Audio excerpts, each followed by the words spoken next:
A wise Chinese man said, "It is only when a mosquito lands on your testicles that you realize there is always a way to solve problems without using violence."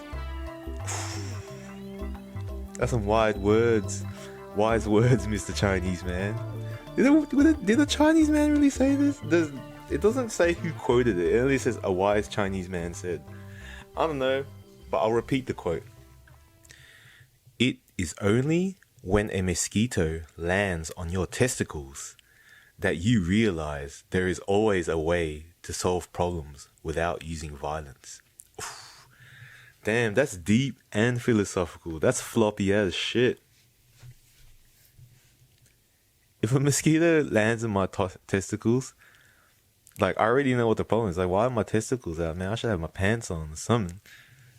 But, of course, like, what if I'm sitting in the toilet outside because I don't live in the most beautiful of worlds, and sometimes my toilet's outside, and sometimes there be heaps of mosquitoes out, and they just happen to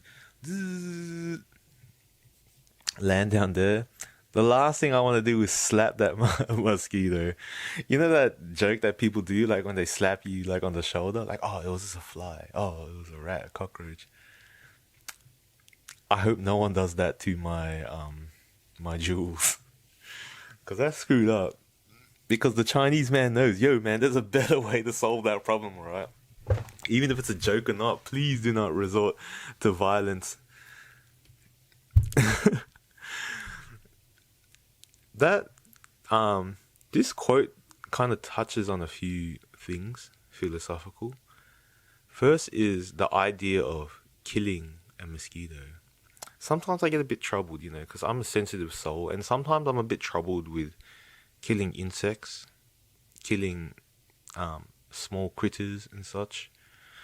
I can do it, but like, I used to be heartless when I was young, and I used to easily kill lots of living beings.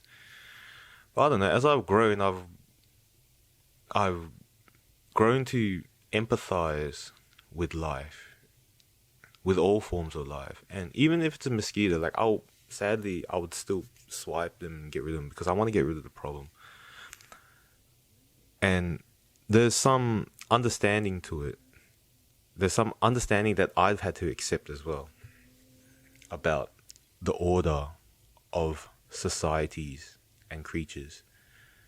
But, when we can refuse, or when we can have another alternative to killing a life, there could be a better way. Oh, man, I don't want to excite any vegans out there.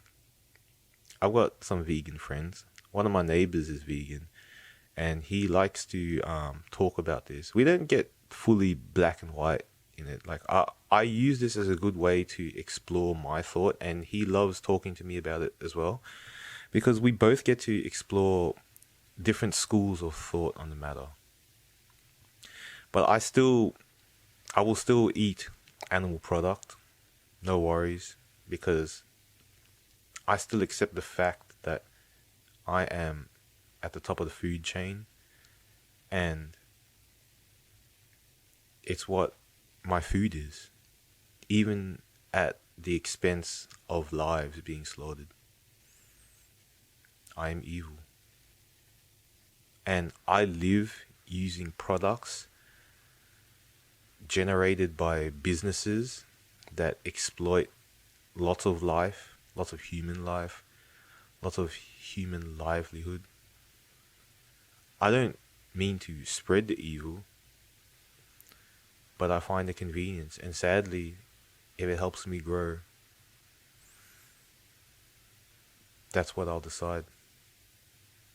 Not saying that I'm an evil person, because everyone can start to quote me now, like, oh, he would rather this and he would rather that, blah, blah, blah, blah. Say I would rather whatever. It's up to you. But I chose to live in my home because it gives me the ability to stay in a positive mindset and create positivity around me. I know there was a cost, of course, but it's not my fault that the other bad things are happening in life. Like all of a sudden someone didn't get a place to live. It wasn't my fault. Anyway, we went too deep down that track, and I know I'm going to get into a lot of heated argument. I'm going to get a lot of heat for this. But that's one thing. Cruelty to animals. Second thing, using aggression and violence to solve matters. I've been there. I've been there for a very long time. And I apologize for when I was more inclined to be that way. But of course, as time goes on, I've grown to see the consequences of anger and aggression. It's ruined a lot of possibilities in my life. I've reflected on those things many times and I've accepted them. And I have to accept that I made those mistakes. And in accepting those mistakes, it has allowed me to grow. What this quote, in a sense, is trying to serve to everyone is a free lesson without the burdens of true experience and growth. The burden. It's trying to save us from bearing the burden that we don't have to. Sadly, with me, I'm the type that loves to jump in the deep end, and I kind of, learn my lessons the hard way. It's the way I'm used to. It's the way I know. I'm a a lot of the time I'm a do first, think later kind of guy. Ask questions later. But, to a good extent, of course, I'm not going to say I'm completely careless, even though some people think I am. Come on. The people that say that, they also know that I'm one of the wisest people they know. And I'll do something wise and turn this on silent. And even though I love to learn things the hard way because I feel I learn it properly, it's not like I want to go through all that pain. I don't like the fact that I'm injured and lost my car, destroyed my car and my license. I don't like that. I had to learn something through that though. In a way, I was kind of asking for that lesson. And it happened. And thank goodness I'm alive. Kinda. I'm not going to die that easily. I'm unbreakable. It's kind of hard to get rid of me. My role and purpose here on Earth is not yet fulfilled. So the universe will keep me alive much longer than you all think. And I'm no mosquito. No, I'm a mosquito on a testicle. So in a sense, this testicle is not going to get smacked. Well, hopefully it doesn't. That's a horrible example I just used, and I'm not going to elaborate on that. But the mosquito on the testicle, it's an idea of where aggression and violence isn't the most fitting of mindsets to use to go through situations. I adopted that mindset because it helped me in very critical situations. It was extremely useful for certain circumstances. But it's too bad I became reliant on it, that I used aggression and violence in the most inappropriate of times. It became my default. It became my go-to action when things got hard for me, which is kind of sad. I had to learn to no longer make it my default and only utilize it at the appropriate moments, which gladly have not been any for the past 10, 20 years. I've never had to use my aggression or sense of violence, or maybe a bit of aggression at some point, especially when some people don't listen. Not that I got physically aggressive, but I might get verbally amplified in my volume. That's an example of aggression. But even then, sometimes amplification of verbal volume isn't always the most appropriate for a situation. Sure, being aggressive and swatting the mosquito and fly has been very useful in many situations, but it's not always the best. Sometimes preventions can be better. Sometimes hygiene can be better. Preventative actions can be better. And when it's too late for preventative action, there are better solutions that are around us. If we give ourselves the chance to learn such skills, techniques, or we give ourselves the clear mind to understand that there are better ways, the calm mind to think of a better alternative, the peace to be okay with a little bit of a nuisance of a mosquito for a few moments so we can figure out a way to vacate this pest, if we want to call them that. What's the ecological use of a mosquito? They help to keep something alive, right? I think they help to keep humans at bay. Yeah, maybe the ecological use is to kind of reduce human life. And that's horrible for me to say, I know.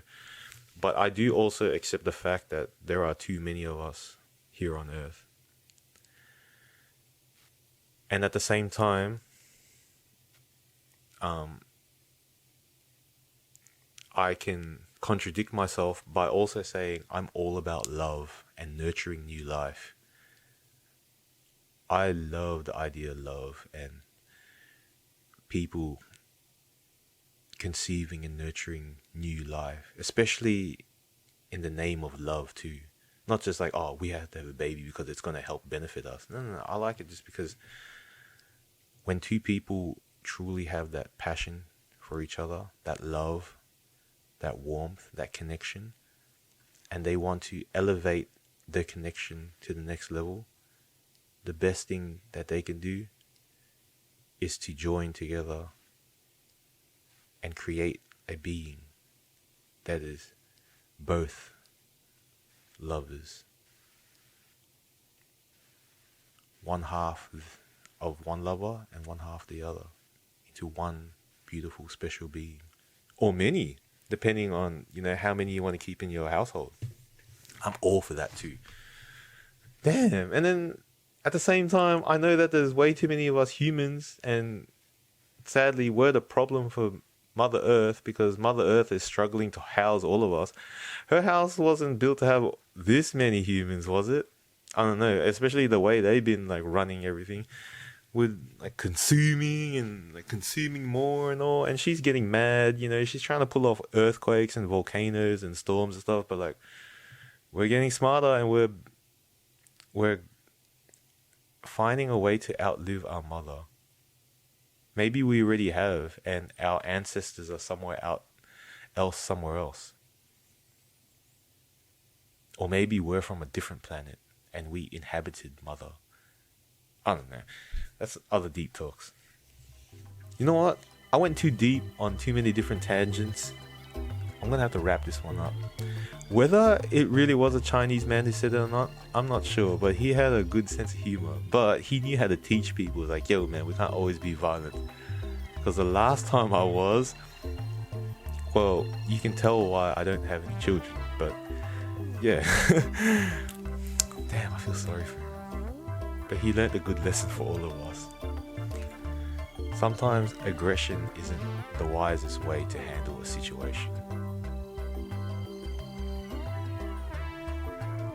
And sadly, I'm going to wrap it up with, sometimes it is, but there's always an appropriate situation for everything. Always. But you're not the judge of that, sadly. Signing out.